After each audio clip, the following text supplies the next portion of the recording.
오늘 말씀 함께 같이 읽겠습니다. 시작. 그러므로 여러분이 그리스도와 함께 살려주심을 받았으면 위에 있는 것들을 추구하십시오. 거기에는 그리스도께서 하나님의 오른쪽에 앉아 계십니다. 여러분은 땅에 있는 것을 생각하지 말고 위에 있는 것들을 생각하십시오. 여러분은 이미 죽었고 여러분의 생명은 그리스도와 함께 하나님 안에 감춰져 있습니다. 자, 로마서 22장 2절 시작. 너희는 이 세대를 본받지 말고 오직 마음을 새롭게 함으로 변화를 받아 하나님의 선하시고 기뻐하시고 온전한 뜻이 무엇인지 분별하도록 하라. 아멘. 예. 우리 영상 보고 같이 말씀 나눕니다.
보셨죠? 생각의 변화가 놀라운 것을 만들죠. 우리가 이 시간에 나눌 것은 마음을 새롭게 하라라는 제목을 함께 말씀 나누려고 하는데요. 우리가 기숙사도 없으면서 대안학교를 하고 또 생명을 주는 나무를 하면서도 이제 함께 이제 공동체를 이루고 또 아이들과 또 그 함께한 가족들과 같이 하고 또 주택 지원을 하고 또 굳이 왜 함께 있어야 되는가 그런 의문을 갖기도 하죠. 그런데 우리가 하는 이 모든 것들은 그 사고의 전환 또 마음의 변화를 일으키기 위해서입니다. 왜 마음의 변화를 가져야 되겠습니까? 마음의 변화는 내 생각의 변화를 가져오게 되고 내 생각의 변화는 내 삶의 변화를 가져오기 때문에 그렇습니다.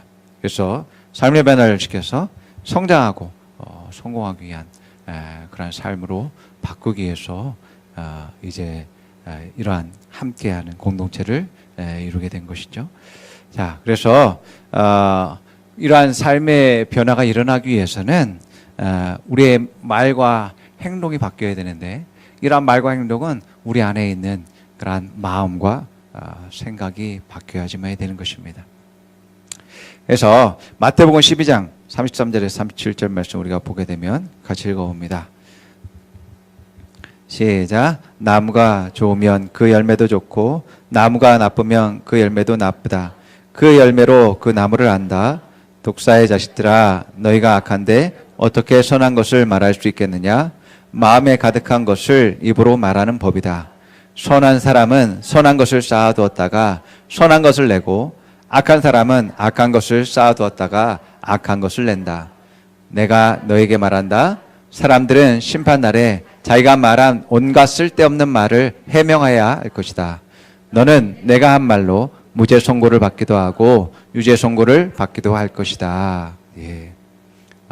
그 열매가 모든 그러한 그 나무의 결과물이죠. 그래서 그 열매를 보면 그게 무슨 나무인지 알 수 있습니다. 그래서 사람들의 말과 행동을 보면 그 사람이 성품과 인품이 어떤지 알 수 있죠. 그 사람의 성품과 인품을 안다면 또 우리는 그 사람의 삶의 결과가 어떻게 나타날지에 대해서 알 수 있는 것이죠. 그래서 우리가 그 열매로 그 나무를 안다라고 말했던 것처럼 이것을 사람에게 이제 적용한다면 그들의 말로 그 사람을 알 수 있다라고 말할 수 있는 것입니다. 그래서 선한 마음을 가진 사람은 선한 마음을 쌓아두고서 선한 말과 선한 행동을 하고 악한 마음을 가진 사람은 그 쌓은 악한 마음을 가지고서 악한 말과 악한 행동을 한다는 거죠. 곧 우리의 말과 행동은 우리의 마음의 표현이라고 말하는 것입니다. 그래서 우리는 흔히 어떤 변화를 일으키기 위해서 우리 외적인 그러한 것들에 많이 신경 씁니다. 그런데 실제 우리의 변화는 내면의 변화가 일어나야지만이 외적인 그러한 변화가 바뀌는 것들을 보게 됩니다.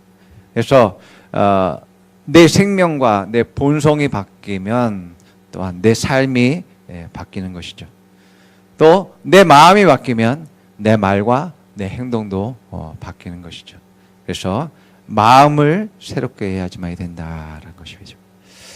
그런데 우리 그리스도인들에게 있어서 중요한 것은 우리는 이미 하나님의 생명과 하나님의 본성을 가졌습니다. 우리의 영은 이미 새롭게 되었습니다. 그렇기 때문에 우리가 이제 새롭게 되어야 되는 분야는 혼이죠. 그래서 나의 지식과 나의 경험과 나의 느낌을 바꿔야지만 됩니다. 우리 많은 경우 우리는 그동안 세상을 살아왔었던 경험들이 있습니다. 또 그동안 배워왔었던 지식들이 있습니다. 또 그 경험 속에서 우리가 이제 느끼는 그런 감정들을 가지고 있습니다. 그런데 이것보다도 더 우선해야 되는 것이 바로 하나님의 말씀이다라는 거죠.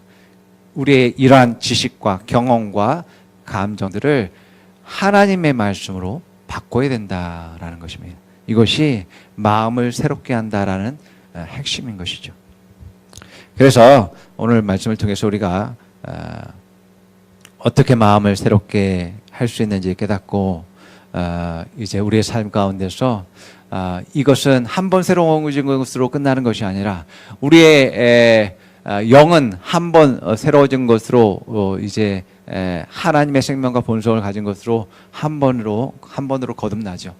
그러나 우리가 마음을 새롭게 하는 것은 우리가 날마다 성장하듯이 날마다 마음을 새롭게 할 수 있어야지만 되는 것이죠.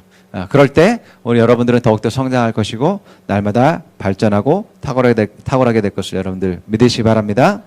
아멘. 예. 자, 마음과 우리의 생각은 우리의 중심을 이야기합니다. 그래서 우리의 마음에 생명의 근원이 있다라고 이야기하고 있어요. 그래서 잠언 4장 23절 같이 읽어봅니다. 잠언 4장 23절 시작. 그 무엇보다도 너는 내 마음을 지켜라. 그 마음이 바로 생명의 근원이기 때문이다. 예, 마음이 바로 마음에 생명의 근원이 있다라고 말합니다. 그래서 사람은 영이며 혼을 가지고 있고 육체 안에 사는 존재다라고 말하고 있는 것처럼 우리 마음은 영혼을 가리키는 거죠. 그래서 영혼이 없으면 사람에게 영혼이 없으면 뭐라고 하죠? 시체라고 하는 거예요. 죽은 것이죠. 죽은 것이고 시체라고 말합니다. 그래서 야고보서 2장 26절에 말한 것처럼 영혼이 없는 몸이 죽은 것 같이라고 말한 것처럼 영혼이 없으면 사람에게 영혼이 없으면 죽은 것입니다. 자, 여러분 시체는 죽은 사람은 육체를 가지고 있을까요? 가지고 없을까요? 시체는 육신이죠. 네. 육신이지만 그 안에 생명이 없습니다. 생명이 없다라는 건 뭐예요? 영혼이 없다라는 거예요. 예. 영혼은 생명인 것입니다. 예. 그래서 영혼이 없으면 생명이 없는 것입니다. 그래서 이 영혼이 없다라는 것은 육신이 있을지라도 육적인 활동을 할 수가 없게 되어집니다. 그래서 시체라고 불리는 거죠. 그래서 영혼이 죽었다라고 말하는 거예요. 죽은 것은 이제 그 영혼이 그 육체 안에 없다라는 것을 의미하는 것입니다. 자, 그래서 우리의 마음과 이 영혼이 우리의 중심이고 이제 가장 중요한 것이라고 볼 수 있습니다. 그래서 이 마음이 우리의 삶에서 열매를 맺는 데 있어서 가장 핵심적인 역할들을 합니다. 자, 누가복음 6장 45절 말씀 우리 같이 읽어볼까요? 자, 시작. 나무는 각각 그 열매를 보면 안다. 가시나무에서 무화과나무를 거두어들이지 못하고 가시덤불에서 포도를 따지 못한다. 선한 사람은 마음에 선한 것에서 선을 내고 악한 자는 그 쌓은 악에서 악을 내나니 이는 마음에 가득한 것을 입으로 말함이라. 자, 마태복음 12장 34절에 36절은 아까 우리가 봉독했던 말씀입니다.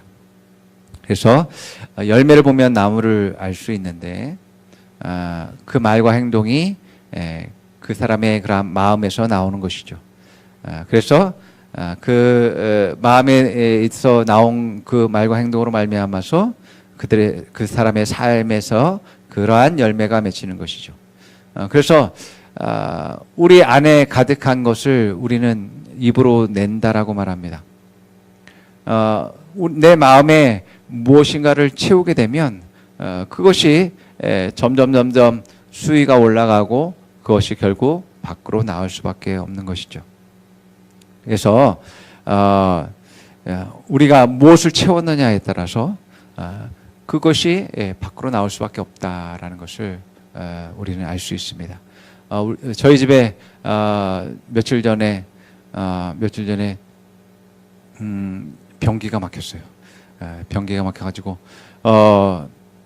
이제 아침에 바쁜데 이제 뭐 막혔다고 그래서 이제 그냥 갔으면 좋겠는데 애들이 화장실을 써야겠다라고 해서 이제 그래서 급한 마음에 이제 그게 어정쩡하게 그렇게 물을 부으면 안 됩니다. 그러면 계속 물만 쌓입니다. 그래서 아주 강한 수압으로 쫙 내려야 되거든요. 그러니까 지금 뭐 미스터 펑을 하나 사놨는데 그게 없을 때는 이제 물 수압으로 이제 내리곤 했습니다. 근데 그날은 너무 바쁘고 또 그 물을 가득 담을 만한 이제 그릇이 마땅한 게 없었고 또 시간도 없고 그래서 바켓에다가 대충 어느 정도 물을 붓더니 그냥 물만 수에 샤워를 넣더니 확 넘쳐버렸어요. 넘쳐버렸어요. 넘쳐서 뭐가 나왔겠어요? 막 건더기가 막 둥둥 떠다니고 휴지가 떠다니고 막 그러는 거죠. 마찬가지로 우리가 무엇을 내 안에 채웠느냐는 그것이 그 사람의 말로 나오고 행동으로 나오게 됩니다. 그래서 그 사람의 삶을 그러한 열매로 맺도록 만드는 것을 보게 되어집니다. 그래서 사실은 내 삶이 바뀌기를 원한다라면 내 속을 바꿔야 되는 거예요. 내 속을. 내 안에 있는 그러한 마음들을 바꿔야지만 되는 것입니다. 그래서 우리는 그것을 보면 그들의 말과 사람들의 말과 행동을 보면 그가 무엇을 중심으로 살아가고 있는 사람인지 또 하나님의 사람인지 또 세상 사람인지 우리가 알 수 있죠. 그런데 오늘 말씀에서 마음에 새로운 사람은 무엇을 추구한다고요? 위의 것을 추구하며 살아가는 사람이라고 말합니다. 예. 자. 요한복음 10장 10절 말씀 같이 읽어봅니다. 요한복음 10장 10절 말씀 여러분들이 잘 아는 말씀입니다. 시작. 도둑이 오는 것은 도둑질하고 죽이고 멸망시키는 것이요 내가 온 것은 양으로 생명을 얻게 하고 더 풍성히 얻게 하려 하는 것이니라. 예. 예수님과 이제 마귀의 이제 죄한 목적에 대해서 말하고 있습니다. 마귀는 죽이고 멸망시키고 도둑질하는 목적을 가지고 있습니다. 아무리 좋은 말을 하고 이제 나의 유익을 위해서 말하고 하는 것처럼 보인다 할지라도 결국에는 죽이고 멸망시키고 도둑질하기 위해서 이제 그렇게 하는 것이죠. 그런데 예수님은 우리에게 생명을 얻고 더 풍성히 얻도록 하는 목적을 위해서 우리에게 오셨다라고 말씀하고 있습니다. 자, 거듭났다라는 것은 우리가 다른 생명을 갖게 되었다라는 것을 말합니다. 그래서 나의 옛사람은 육신의 생명밖에 없었어요. 그런데 지금 내가 예수님을 내 안에 영접하고 이제 내가 거듭났다라는 것은 나는 영원한 생명으로 생명을 소유한 하나님의 생명을 소유한 그러한 사람이 되었다라는 것을 말합니다. 자, 영원한 생명이라는 것은 제한이 없는 생명이고요. 제한이 없는 생명. 모든 것이 가능한 생명을 말합니다. 그래서 죽을 수 없는 생명, 질병이 있을 수 없는 생명을 가진 것입니다. 그래서 우리에게 질병이 있다라는 것은 그것은 불법인 거죠. 내가 영원한 생명, 이제 질병이 있을 수 없는 생명, 신성한 건강을 가진 그러한 생명을 가졌는데 이게 이러한 질병이 있다라는 것은 불법인 것이죠. 그래서 쫓아내고 거부해야 되는 것입니다. 자, 우리는 예수님의 생명, 하나님의 생명을 가진 존귀한 자들임을 항상 인식해야 될 줄 믿습니다. 아멘. 자, 그러한 생명을 가졌다면 영원한 생명, 존귀한 생명, 하나님의 생명을 가졌다면 우리는 그 생명을 가지고 뭘 해야 되겠어요? 생명을 가지고 이제 하나님과 같은 삶을 살도록 우리가 부름을 받았다라는 것을 기억해야 됩니다. 자, 하나님의 생명을 가졌는데 내가 세상을 추구하거나 육신을 추구하는 것은 하나님의 목적에 맞지 않는 거죠. 우리는 하나님의 생명을 가졌으면 하나님과 같은 삶을 살도록 부르셨다라는 거죠. 그것은 곧 예수님과 같은 삶으로 부르셨다라는 겁니다. 자, 세상 사람들은 1차적으로 자기의 유익을 위해서 살아갑니다. 또한 약간 좀 가치 있는 삶을 추구한다면 다른 사람들을 섬기고 돕는 그런 것을 할 수 있겠죠. 그러나 결국에는 육신밖에 없는 사람은 육신이 죽으면 아무것도 남는 것이 없습니다. 그 사람이 무엇을 이룩했던, 무엇을 가졌던, 성취했던 다 헛수고가 될 뿐인 것입니다. 자, 우리는 그러한 목적과 삶을 살기 위해서 그러한 생명을 가진 것이 아니고 또한 그러한 삶으로 부르심을 받은 사람이 아닙니다. 우리의 삶은, 우리의 생명은 영원한 상급을 위한 삶을 살아야 될 줄 믿습니다. 아멘. 예, 그래서 디모데후서 4장 8절 말씀과 빌립보서 3장 13절에서 14절 말씀 같이 두 개를 읽겠습니다. 시작.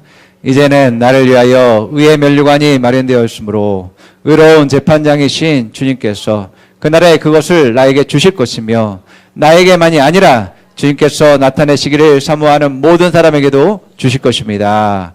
형제자매 여러분, 나는 아직 그것을 붙들었다고 생각하지 않습니다. 내가 하는 일은 오직 한 가지입니다.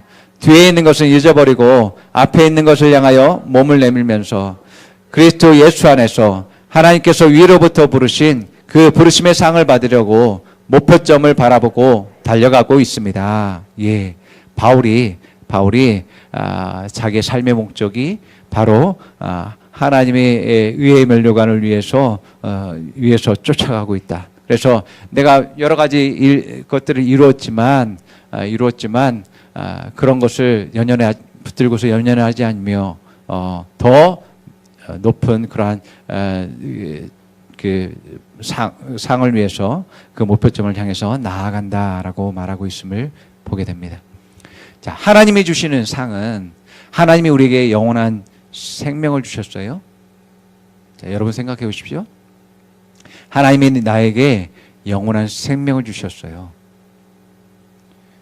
그것이 우리의 삶에서의 우리의 생명의 기본 베이스입니다. 그래서 하나님의 사람이 되었다, 거듭났다라는 것은 그 영원한 생명이 기본 베이스입니다. 그리고 나서 그 사람에게 이제 하나님께서 그 존귀한 자에게 존귀하고 가치 있는 것을 우리에게 허락하실 것인데 그것을 영원한 생명과 이제 그 영원한 가치와 제한이 없는 그러한 삶을 사는 사람에게 정말 며칠 쓰다가 없어질 것을 주시면서 야, 내가 너에게 정말 좋은 것을 줬어. 이제 내가 얼마나 좋은 아버지니? 라고 말할 수 있겠느냐 이겁니다. 우리의 기본은 영원한 생명입니다. 하나님께서 우리에게 허락하신 모든 것들은 그 이상이다라는 것을 여러분들이 생각하시기 바랍니다.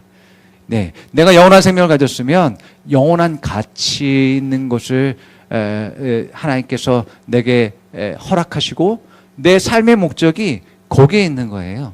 영원한 그러한 가치와 상급과 면류관이 내게 주시기 위한 그런 계획들로 가득하다라는 것입니다. 그래서 그 상급은 내가 그것을 향해서 나아가게 되면 거기에 대한 상급과 영광이 있을 것입니다. 그리고 그 영광의 효력은 영원할 것이다라고 말하고 있는 것입니다. 이 세상에 있는 것처럼 내가 뭔가를 이뤘다 하지만은 내 육신이 죽으면은 다 소멸되어지고 끝나는 그러한 허무한 그러한 상을 우리에게 주시기 위한 목적들을 가지고 있지 않다라는 겁니다. 여러분들의 삶의 목적은 영원한 가치를 위한 삶을 살도록 되어 있고, 또 하나님께서 그렇게 계획하셨고, 또한 여러분들이 앞으로 얻어야 될 것과 상급과 면류관 역시 그러한 영광이 있으되 영원한 영광이 내게 주어지고 그러한 기쁨이 주어지는 것이다라는 것입니다. 요즘 방탄소년단이 뜨고 있습니다.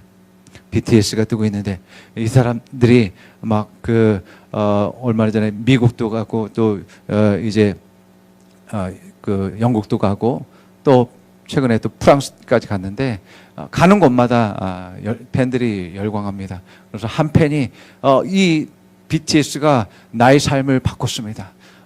나의 삶을 바꿨고 또 내 삶을 변화시키고 도전과 열정으로 가득하게 만들어줬습니다.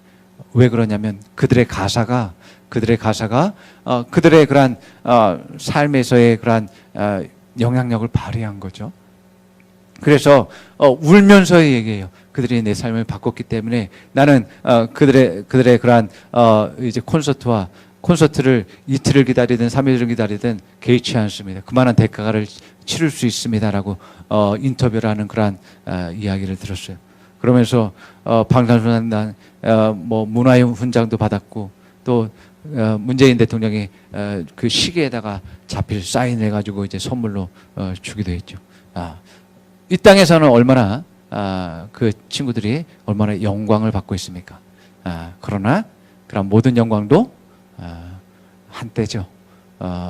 젊었을 때이고 또 길어봤자 육신이 있을 때만이 그러한 영광 가운데 있게 되겠죠. 자, 우리는 그러한 사라져 없어버릴 그러한 영광을 위해서 살아가는 사람들이 아니라 영원한 영광과 기쁨을 바라보면서 나아가는 그러한 존재들이다라는 것을 여러분들이 인식하기 바랍니다. 그렇기 때문에 여러분들은 이 땅에 있는 것을 바라보면서 이 땅에 있는 성공을 쫓아가면 안 되는 것이죠.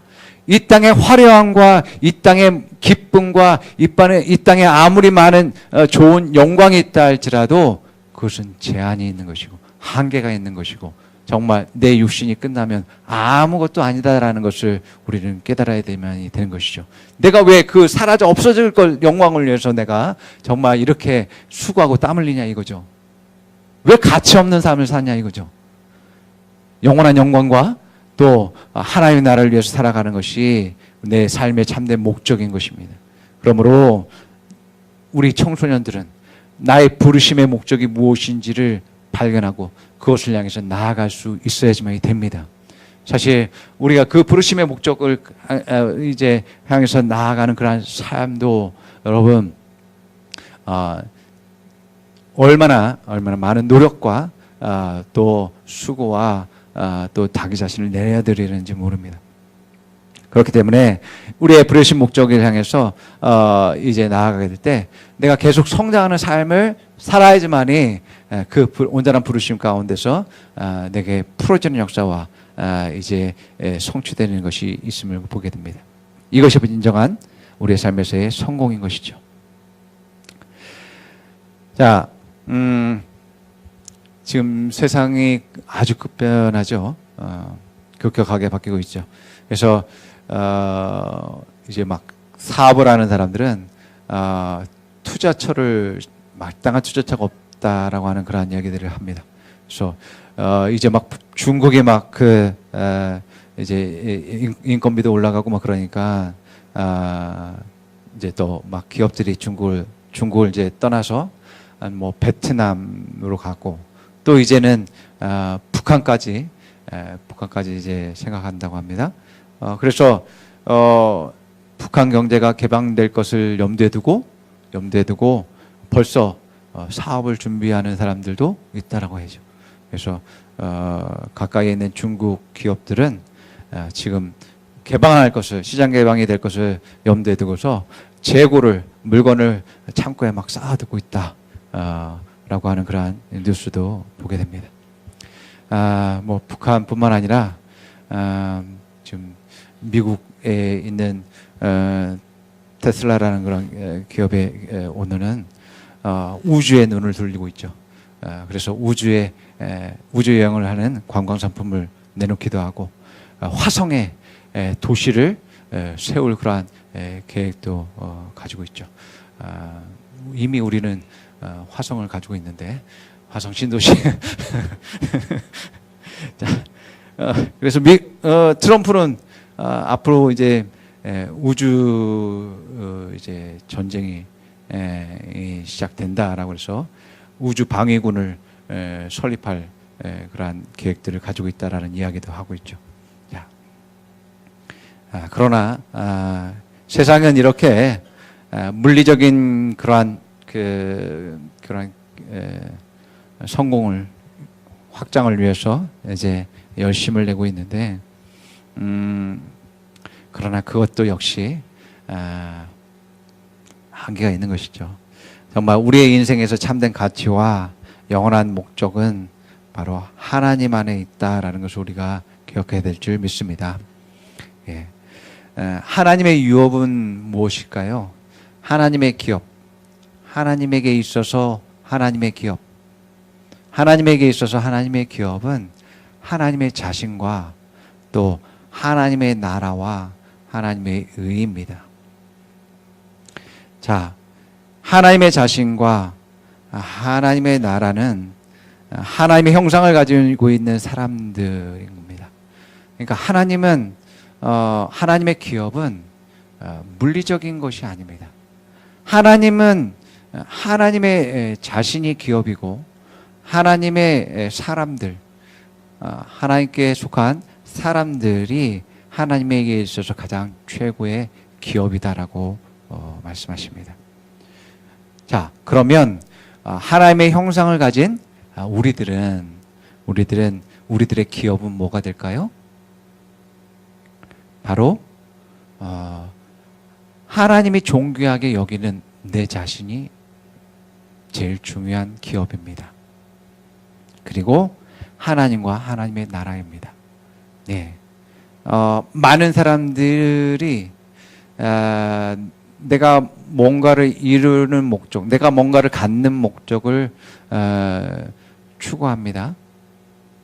그러나 정말 중요한 것은 내가 누구이고 내가 무엇을 가지고 있고 내가 무엇을 할 수 있는지에 대한 온전한 정체성과 내가 어떤 부르심이 있고 내가 날마다 성장하고 발전하는 이 내 자신을, 내 내면을, 내 마음을 성장시키는 것이 내가 해야 될 가장 핵심적으로 해야 될 일이다라는 겁니다. 그것이 나의 기업이에요. 이게 중요한 나의 기업입니다. 많은 사람들은 잘못 생각하고 있어요. 내가 앞으로 이룰 업적들과 또 성공들과 내가 갖고 성취해야 될 것들만을 바라보는데, 사실은 전에도 말씀드렸죠. 내가 성장하는 것이 내 삶에서 가장 중요하다라고 말씀드렸죠. 성장하면 당연히 성공은 따라오게 되어 있는 것이죠. 예. 그렇다시피 내 기업에 있어서 제일 중요한 것은 하나님 안에서 내가 누구인가를 발견하는 거죠. 그리고 하나님과 하나님의 나라가 내 기업입니다. 하나님이 하나님 자신과 하나님의 나라와 하나님의 의가 하나님의 기업이라고 말씀하셨듯이 우리 역시도 똑같다라고 하는 거예요. 왜냐하면 우리 역시 하나님의 생명을 가진 자이기 때문에 그러한 삶을 살도록 하셨다는 겁니다. 자, 그래서 여러분의 기업은 여러분 자기 자신이 되어야지만 되고, 또 하나님이 나의 기업이 되시고 하나님 나라를 위해서 사는 목적을 살아야지만 됩니다. 그래서 어떤 물질적인 것은 우리가 이러한 기업을 이제 운영하다 보면 자연적으로 따라오는 것이 되는 것이 맞습니다. 예, 그것은 자연적으로 따라올 수밖에 없습니다. 자, 우리가 이렇게 위의 것을 추구하고 또 하나님의 기업을 일구는 사람이 되어야 되죠. 자, 또 하나는 우리가 새롭게 되기 위해서 새로운 정보, 말씀으로 채워지셔야 됩니다. 우리 안에는 우리가 그동안 배운 것이 있습니다. 그리고 내가 경험한 것들이 있습니다. 또 나의 감정과 느낌들도 있습니다. 그래서 그것들을 우리가 말하고 행동하죠.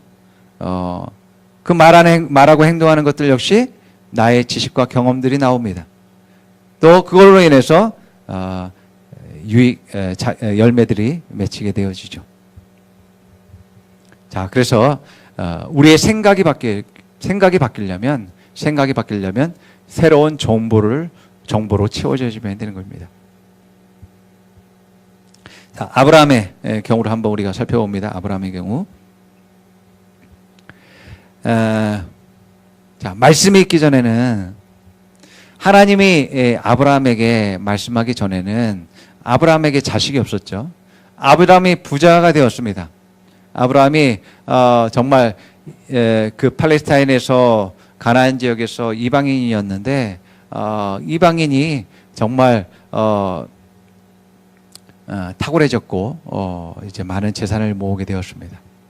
그런데 나이가 많이 먹도록 이제 자녀가 없었죠. 이제 아내 사라가 이제 불임이었어요. 그래서 아브라함이 가지고 있는 생각은 뭐였냐면 이제 내가 많은 이제 이런 내가 쌓은 그런 부가 내가 자녀가 없기 때문에 이 재산이 아마 다른 사람의 것이 될 것이다. 그리고 하나님이 내게 무엇을 주시든 간에 무엇을 주시든 그것은 다 다른 사람이 가져가게 될 것이다 라는 생각을 가지고 있었습니다. 그래서 자기에게 이 팔레스타인의 땅을 주고 팔레스타인뿐만 아니라 이집트의 땅을 준다 해도 아시아의 땅을 준다 할지라도 아무 소용이 없는 것이죠. 하나님이 무엇을 줘도 소용없습니다. 나는 만족스럽지 않습니다. 나는 기쁨이 없습니다 라고 하는 것이 아브라함의 마음이었습니다. 자, 이것이 창세기 15장 2절에서 6절 말씀입니다. 같이 읽어봅니다. 시작. 아브라함이 여쭈었다. 주 하나님, 주님께서는 저에게 무엇을 주시렵니까? 저에게는 자식이 없습니다. 저의 재산을 상속받을 자식이라고는 다마스커스 녀석 엘리에셀 뿐입니다. 주님께서 저에게 자식을 주시 않으셨으니 이제 저희 집에 있는 이 종이 저의 상속자가 될 것입니다. 아브라함이 이렇게 말씀드리니 주님께서 그에게 말씀하셨다. 그 아이는 너의 상속자가 아니다. 너의 몸에서 태어날 아들이 너의 상속자가 될 것이다. 예. 자, 아브라함은 하나님 무엇을 주시던 아무 소용이 없을 것이다. 만족스럽지도 않을 것이고 기쁘지도 않을 것이다 라고 이제 말하고 있는 것입니다. 그런데 하나님은 아브라함의 그 생각을 바꾸시죠. 너의 종이 너의 상속자가 아니야. 물론 그 종은 너에게 있어서 가장 충성스러운 종이지. 그리고 그는 또 탁월한 그러한 재능과 성품을 소유한 자야. 그렇지만 그 종은 너의 상속자가 아니란다. 이제 너의 몸에서 태어날 그 아들이 너의 상속자가 될 것이다 라고 말합니다. 지금 여러분 아내 사라는 임신을 하지 못하는 상태였습니다. 불임의 상황 가운데 있습니다. 그런데 하나님은 너의 아들이 너의 상속자가 될 거야 라고 말한 겁니다. 자, 아브라함 안에 어떤 일이 발생했을까요? 기존에 있었던 자신의 지식과 자신의 경험과 자신의 감정과 하나님이 주신 말씀과 또 하나님의 그러한 뜻들이 서로 섞여 있습니다. 그리고 서로 충돌합니다. 갈등을 일으킵니다. 이 두 가지가 함께 있을 수가 없는 거죠. 둘 중에 하나는 버려야지만 됩니다. 무엇이 가짜인가? 무엇이 손해인가? 내 눈으로 보고 내 지식적인 경험은 지금 사라가 불임인데 아기를 낳지 못하는데 하나님이 이렇게 말씀하셨어. 도대체 뭘 믿어야 되지? 나의 지식과 나의 경험인가? 아니면 하나님의 말씀인가? 이런 상황 가운데 아브라함은 자기가 80년 동안 쌓았던 자기의 지식과 자기의 경험과 자기의 느낌을 버려버립니다. 80년 동안 쌓은 모든 것을 버려버립니다. 그리고 하나님의 말씀을 선택합니다. 그런 통계가 있어요. 정말 하나님 말씀을 받아들이기 어려운 연령층이 있다라고 하는데 그게 바로 노년층입니다. 노년층. 이 노년에 접어든 그러한 분들은 자기의 그러한 삶의 연륜과 경험들이 있기 때문에 그것을 다 꽉 붙잡고 있고 더욱더 고집스러워진다라는 거죠. 그래서 마음을 열려고 하지 않는다고 합니다. 그래서 이 복음을 받아들이기 어렵다라고 하는 그러한 이야기들이 있게 됩니다. 자, 그런데 아브라함은 자기의 80년의 삶, 더군다나 성공한 삶이었죠. 부자가 되었죠. 또 많은 것을 거느리고 존중받는 사람이었습니다. 그런데 자기의 그런 지식과 경험들을 내려놓습니다. 하나님 앞에서. 자, 그래서 하나님은 이러한 아브라함의 믿음을 아브라함의 의로 여기셨다라고 하는 것을 말씀하고 있음을 보게 됩니다. 자, 앞에서 우리가 말씀을 나눴습니다. 사람의 마음에 무엇을 채웠느냐가 그 사람의 삶을 바꾸고 열매를 나타나게 된다라고 말합니다. 여러분, 아브라함이 믿음의 조상이라고 성경은 말합니다. 그런데 이 믿음의 조상은 두 가지로 우리가 살펴볼 수 있는데 하나는 믿음의 자녀들의 아버지라는 그런 뜻을 가지고 있죠. 또 하나는 이러한 믿음의 아버지가 믿음의 자녀들을 낳았다라는 그런 뜻을 가지고 있습니다. 자, 그래서 육신적이고 혈통적인 그러한 아버지라고 하면 우리는 전혀 해당되지 않습니다. 우리는 팔레스타인 사람도 아니고 이스라엘 사람도 아니기 때문에 이러한 아브라함의 아버지라고 할 수 조상이라고 할 수 없습니다. 그런데 믿음의 조상은 다른 것이죠. 내가 이제 믿음을 가지고 있다면 말씀을 믿는 믿음을 가지고 있다면 그는 우리의 이제 조상이 될 수 있는 것이죠. 자, 아브라함이 그 믿음이 뭐겠어요? 하나님의 말씀을 그 안에 갖게 되었습니다. 예전에 자기 지식과 경험들을 내버리고 하나님의 말씀을 갖게 되었습니다. 자, 그것이 때가 되고 결국 그 말씀을 낳게 되었습니다. 그것이 바로 이삭이었죠. 자, 말씀을 우리가 갖고 있으면, 담고 있으면 반드시 말씀의 결과를 우리가 얻게 된다는 것입니다. 그래서 여러분들이 하나님의 말씀과 하나님의 그러한 뜻과 열매를 얻기 원한다면 우리는 열매를 맺기까지 그 말씀을 내 안에 각 담아두고 있어야지만 되는 것이죠. 그러면 그 열매는 때가 되면 맺히게 됩니다. 그래서 성경에 나오는 베레아 사람들은 말씀을 사모하고 말씀을 들여다보고 말씀을 분별을 통해서 이제 말씀에 열심을 가진 사람들이라고 말하고 있는 것을 보게 됩니다. 자, 그래서 우리가 해야 될 일은 나의 생각을 말씀으로 바꿔야지만 되는 거죠. 나의 지식을 하나님의 지혜로 바꿔야지만 되는 거죠. 나의 경험을 하나님의 능력과 역사하심으로 바꿔야지만 되고 나의 느낌을 하나님의 진리로 바꿔야지만 됩니다. 왜 그러겠어요? 하나님이 나보다 더 지혜롭고 더 능력이 많으시기 때문에 그렇습니다. 예, 비록 내가 내 눈으로는 내 지식적으로 내 경험적으로는 말씀과 전혀 다른다 할지라도 나의 것을 포기하고 하나님의 뜻과 말씀을 채워야지만 됩니다.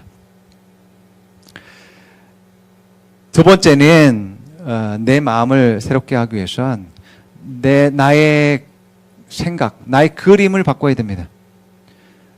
그림. 우리 생각은 어떤 느낌과 감정들의 결합체입니다.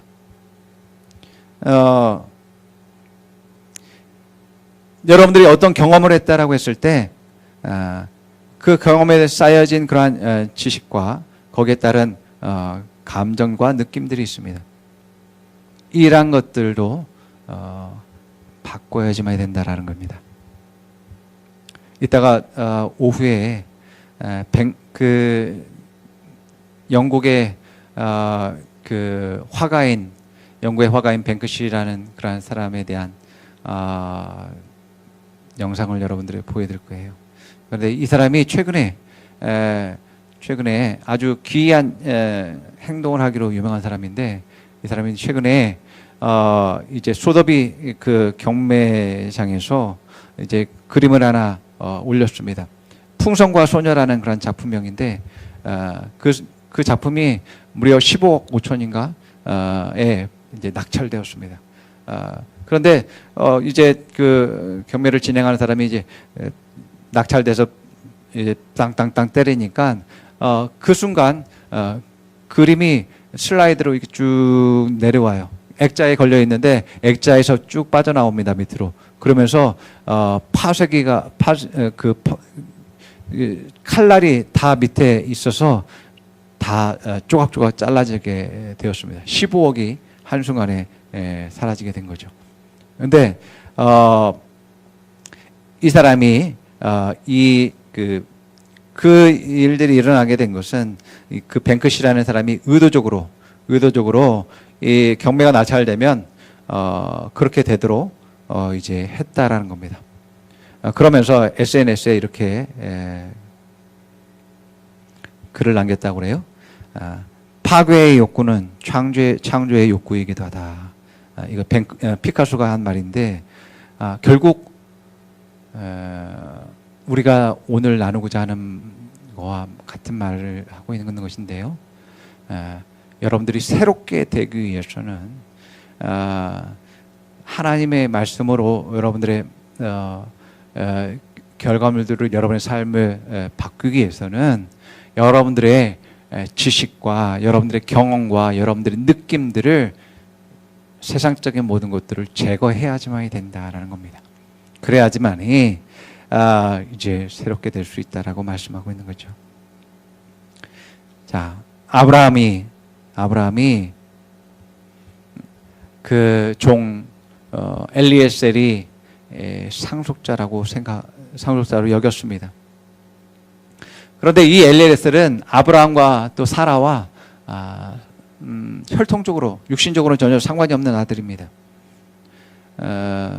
이 엘리에셀은 함께 살아가면서 만들어진 그런 친밀감들을 가지고 있었고, 또 아브라함과 그 가족들이 생활하는 데 있어서 어려움이 없도록 돕는, 섬기는 그러한 종이었습니다.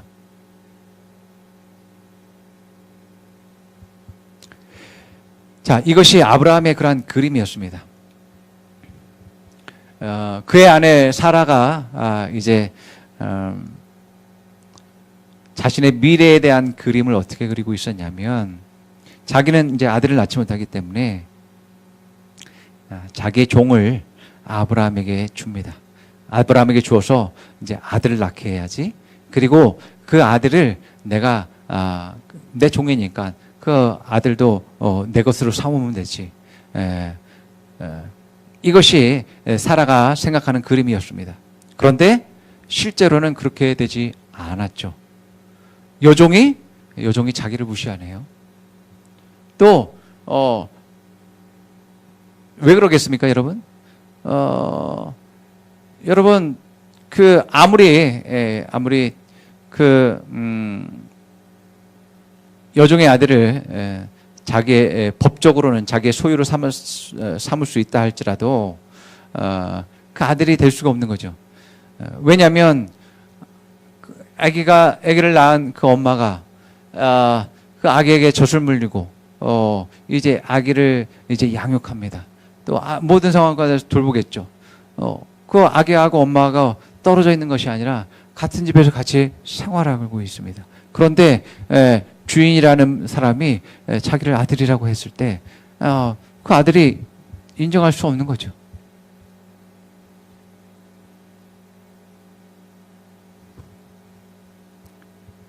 자기가 엄마라고 이야기한다 할지라도 이제 서로 갈등할 수밖에 없고 어려움에 처하게 되죠. 그래서 결국에는 서로 갈등하고 학대하다가 쫓아내는 그러한 일들을 하게 됩니다.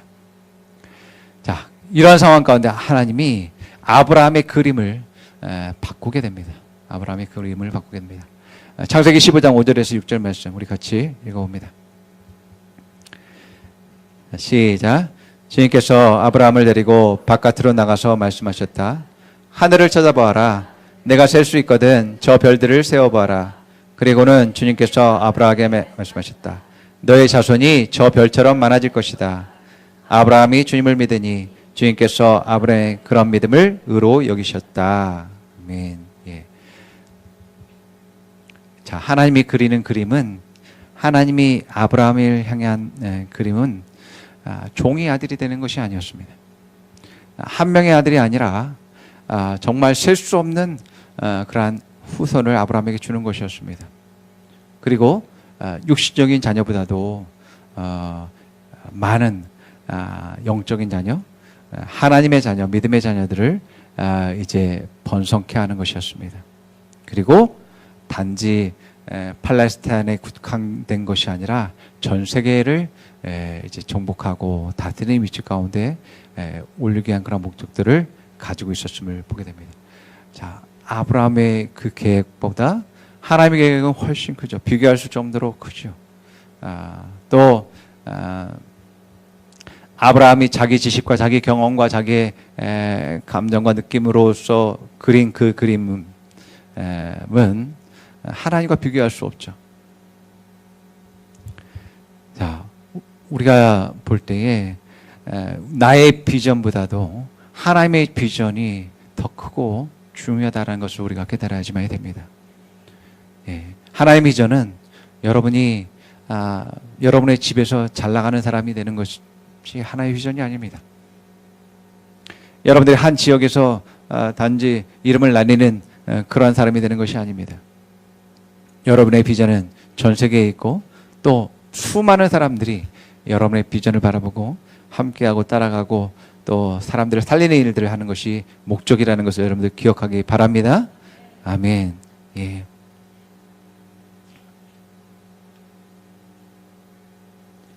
자, 그래서 우리가 하나님의 온전한 나를 향한 온전한 뜻과 계획이 있음을 알아야지만 되고 그것을 발견하게 해야지만 되는 것이죠. 자, 그러기 위해선 여러분들의 삶을 먼저 드릴 수 있어야지만 됩니다.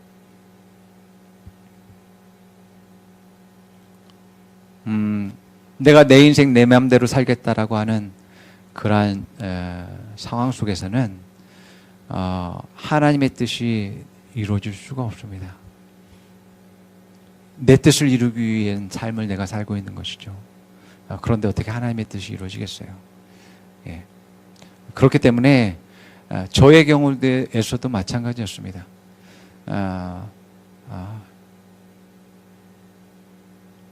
나는 이제 내 마음대로 살지 않겠어. 내 뜻대로 살지 않겠어. 내가 해봤더니 별거 없었거든.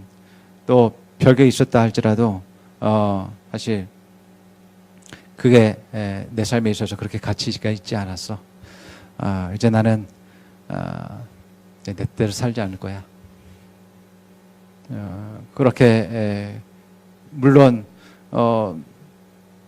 처음부터 다 돌아선 건 아니었습니다. 그러나 내가 결단하고 하나님께 내 삶을 드리는 것이 첫 번째입니다.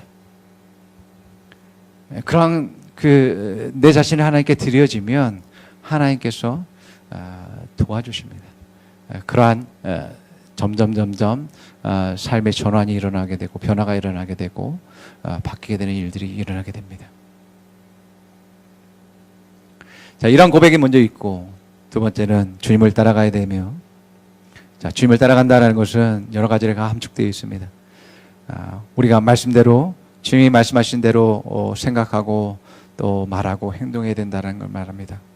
또 주님이 하신 대로 우리는 그러한 삶을 살도록 부르심을 받았기 때문에 내가 정말 사람들을 살리기 위해서, 생명을 주기 위해서 사는 삶을 살아야지만 되는 것이죠. 하나님은 우리가 우리의 이러한 독특한, 아주 독특한 그런 부르심과 사명을 감당하기 위해서 우리와 함께 하실 뿐만 아니라 능력을 주시고 또 환경을 그러한 열으셔서 그 일들이 이루심으로 말미암아서 정말 가치 있는 삶으로 바뀌게 하는 것을 보게 됩니다. 여러분들이 마음을 새롭게 하지 아니하고 하나님이 주신 비전, 하나님이 주신 그 그림을 바라보며 나아가지 않는다면 결국 이 뱅크시의 그림처럼 파괴될 것입니다. 그 그림은 사라지게 될 것입니다.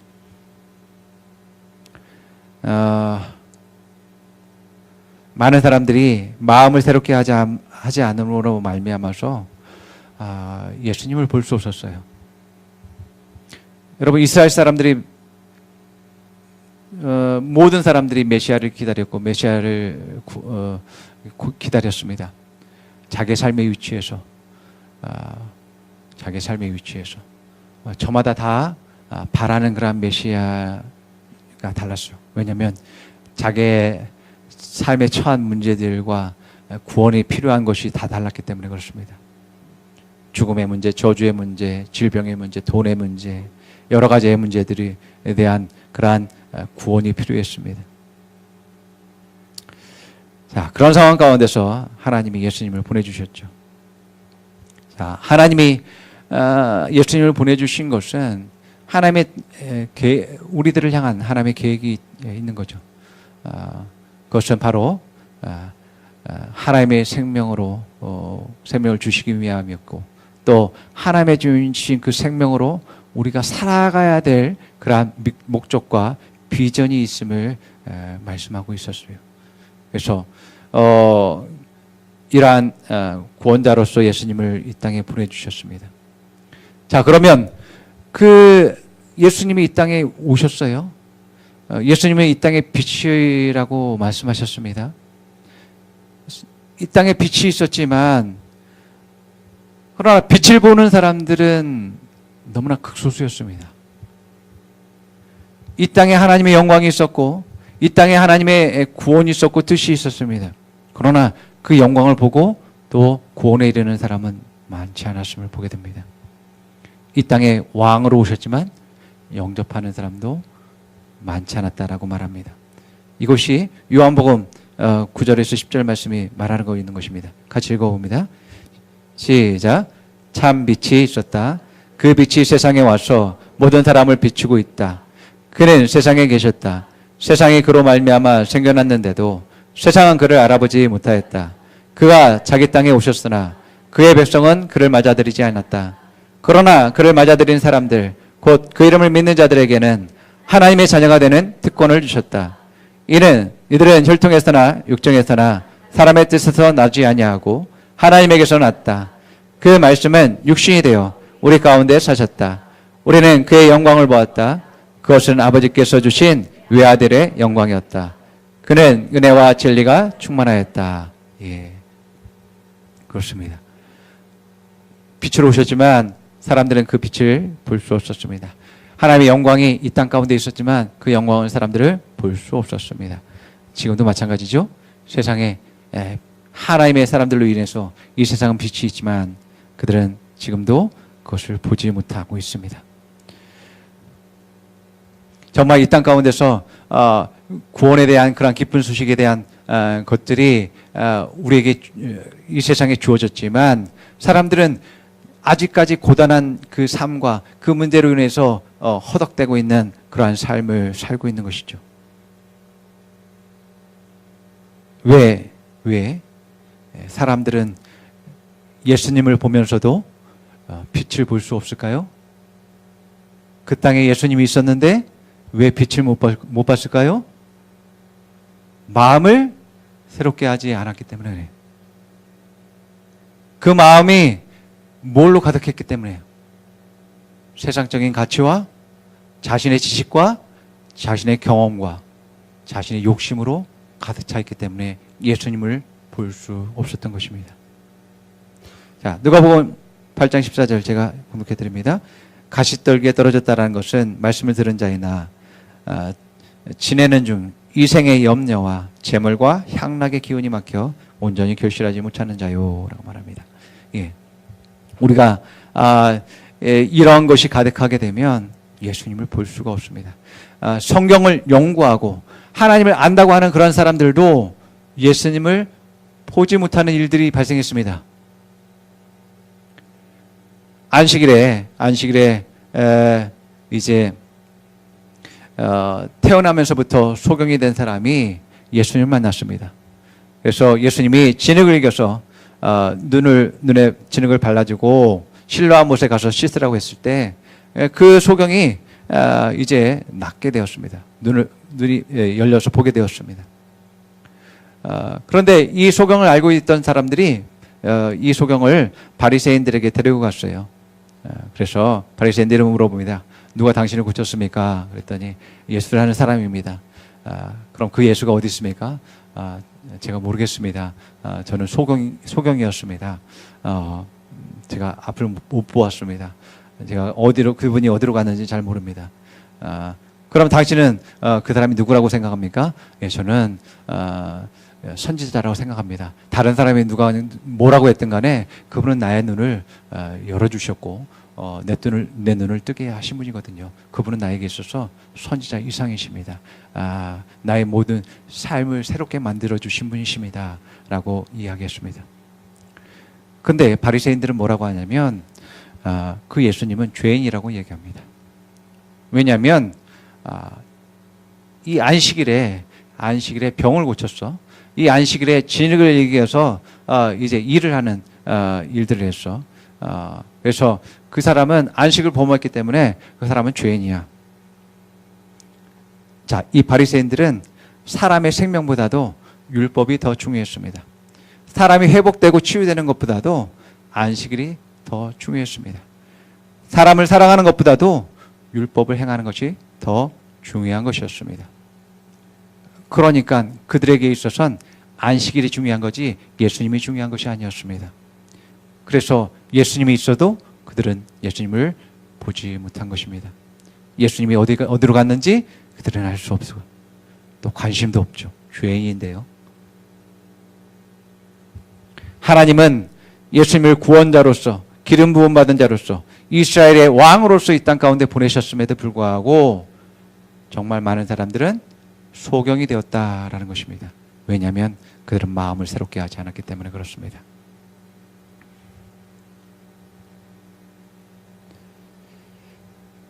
자, 요한복음 9장 35절 41절 같이 읽어봅니다. 자, 시작. 바리새파 사람들이 그 사람을 내쫓았다는 말을 예수님께서 들으시고 그를 만나서 물으셨다. 내가 인자를 믿느냐? 그가 대답하였다. 선생님, 그분이 어느 분이십니까? 내가 그분을 믿겠습니다. 그에게 말씀하셨다. 너는 이미 그를 보았다. 너와 말하고 있는 사람이 바로 그이다. 그는 주님, 내가 믿습니다 하고 말하고서 예수님께 엎드려 절하였다. 예수님께서 또 말씀하셨다. 나는 이 세상을 심판하러 왔다. 사람은 보게 하고 보는 사람은 못 보게 하라는 것이다. 예수와 함께 있던 바리새파 사람들이 이 말씀을 듣고 나서 말하였다. 우리도 눈이 먼 사람이란 말이오. 예수께서 그들에게 말씀하셨다. 너희가 눈이 먼 사람들이라면 도리어 죄가 없을 것이다. 그러나 너희가 지금 본다고 하니 너희 죄가 그대로 남아있다. 예. 바리새인들은 성경을 연구했지만 하나님을 안다고 했지만 예수님을 보고도 그가 하나님의 아들임을 알아보지 못했습니다. 또한 그뿐만 아닙니다. 그들은 기적을 보고 기적을 체험했음에도 불구하고 하나님이 하시는 일이 무엇인지 깨닫지 못했습니다. 또 예수님을 통해서 하나님의 그 말씀과 그 가르침을 듣고도 그들은 깨닫지 못한 거죠. 다 이 모든 게 여러분 마음을 새롭게 하지 않았기 때문에 그런 것입니다. 예. 자, 우리는 날마다 마음을 새롭게 해야지만 됩니다. 일반적으로 우리가 어떤 가르침을 받게 될 때 그것이 반복되어지면 지루해지고 또 흥미와 열정이 떨어지게 되죠. 그래서 새롭게 느낄 수가 없게 되어집니다. 그런데 우리가 어떻게 하면 마음이 더욱더 새롭게 되어지냐면 첫 번째는 성령으로 충만해지는 것입니다. 자, 시편 51편 20절 말씀 같이 읽어볼까요? 자, 시작. 하나님이여 내 속에 정한 마음을 창조하시고 내 안에 정직한 영을 새롭게 하소서. 예수께서 너희에게 새로운 마음을 주고 너희 속에 새로운 영을 넣어주오며 너희 몸에 돌같이 굳은 마음을 없애고 찰각같처럼 부드러운 마음을 주며 너희 속에 내 영을 두어 너희가 나의 모든 율례대로 행동하게 하겠다. 그러면 너희가 내 모든 규례를 지키고 실천할 것이다. 예. 우리가 계속 새로워질 수 있는 것은 바로 우리의 영혼 때문입니다. 그래서 우리가 성령으로 충만하게 되어지며 우리는 여러분 성령 충만은 그것은 지겹지 않습니다. 성령 충만이 지겹다로 느껴지신 분? 없죠. 하나의 임재가 지겹다라고 느껴지시는 분? 하나님의 감동을 주시는 게 지겹다라고 느껴지시는 분? 없습니다. 매번 새롭습니다. 그래서 우리가 성령으로 충만해지기 위해서 영으로 찬양하고 또 선포하고 영으로 기도하는 그런 시간들을 가지면 가질수록 우리는 날마다 새로워지는 그러한 것들을 경험할 수 있습니다. 또 하나는 우리가 주님의 마음을 하는 것입니다. 자, 우리가 주님의 그러한 가르침과 또 말씀을 알 수 있습니다. 그러나 그 말씀에 담긴 그 마음을 우리가 여러분들이 알게 될 때에 우리가 그 말씀이 새롭고 또 주님의 사랑이 더욱더 새록새록 이제 발견되어지고 성장하는 것을 우리가 발견합니다. 자, 고린도전서 2장 16절 같이 읽습니다. 시작. 누가 주의 마음을 알아 그를 가르치겠습니까? 그러나 우리는 그리스도의 마음을 가지고 있습니다. 예, 그렇죠. 자, 우리는 주님의 마음을 가지고 있습니다. 왜냐하면 주님의 말씀에 담긴 주님의 성품과 그 마음을 사랑을 알고 있기 때문에 그렇습니다. 그래서 여러분들이 말씀을 대할 때 내가 누구이고 내가 무엇을 가지고 무엇을 할 수 있는가를 아는 것도 중요하지만 또 그렇기 때문에 하나님이 나를 어떻게 생각하고 있는 거야? 하나님이 나를 사랑하고 있구나. 또 하나님이 내가 이렇게 하기를 원하시는구나. 이것이 하나님의 마음이구나. 하나님의 뜻이구나라는 것을 발견할 수 있어야 됩니다. 아멘. 그래야지만이 새로워지는 거죠. 예. 그래서 말씀을 단지 그냥 내 삶의 그냥 유익으로만 생각하지 마시고 그 속에 담긴 하나님의 마음을 깨닫게 될 때 더욱더 새로워진다라는 겁니다. 자, 세 번째로는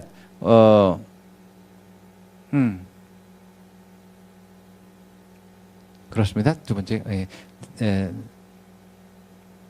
그리고 우리가 주님의 형상을 따라서 날마다 새로워져야 됩니다. 자, 골로새서 3장 10절 말씀, 골로새서 3장 10절 말씀 같이 읽어봅니다. 시작. 새 사람을 입으십시오. 이 새 사람은 자기를 창조하신 분의 형상을 따라 끊임없이 새로워져서 참 지식에 이르게 됩니다. 아멘. 예, 날마다 우리가 새로워질 수 있는 것은 내가 정말 주님의 형상으로서 온전해지는 것을 목표로 해서 내가 계속 성장하기 위해서 노력하는 그 사람들이 날마다 새로워진다라고 말하고 있습니다. 그래서 우리가 아침에 일어나면서 거울을 보듯이 말씀의 거울을 통해서 내 자신을 비추고 정말 하나님의 형상을 내가 이제 거울을 통해서 볼 수 있는가 바라보면서 더욱더 주님을 닮아가는 그런 삶을 살아야지만 되는 것입니다. 그래서 주님과 닮지 않은 것이 있다라면 과감하게 여러분들이 벗어버리고 던져버리고 더욱더 온전한 주님을 바라보며 나아가며 날마다 새로워지고 날마다 성장하고 날마다 발전할 수 있는 그러한 여러분 되기를 축복합니다. 아멘. 그래서 새로운 삶이 여러분들에게 있습니다. 자, 옆 사람들에게 말해봅니다. 새로운 삶이 여러분에게 있습니다. 당신에게 있습니다. 성장의 삶이 당신에게 있습니다. 탁월한 삶이 당신에게 있습니다. 아멘. 따라 고백해 봅니다. 나는 날마다 새로워집니다. 날마다 성장합니다. 날마다 발전하고 탁월합니다. 내 안에는 말씀이 가득합니다. 말씀이 넘쳐납니다. 내 안에는 성령으로 충만합니다. 기름 부음이 넘쳐납니다. 내 안에는 사랑이 넘쳐납니다. 그 사랑이 사람들에게 흘러갑니다. 나는 하나님 나라의 비전을 봅니다. 나에게는 하나님의 꿈과 계획이 있습니다. 하나님의 계획으로 나는 반드시 성공합니다. 나를 통해 사람들은 살아납니다. 영혼들이 하늘의 별처럼 빛납니다. 자, 옆 사람에게 당신은 날마다 새롭습니다. 말씀으로 새로워집니다. 성령으로 새로워집니다. 주님을 따라 날마다 새로워집니다. 주님의 영상으로 날마다 새로워집니다. 영광에서 영광으로 나아갑니다. 당신을 축복합니다. 아멘. 예, 기도하겠습니다.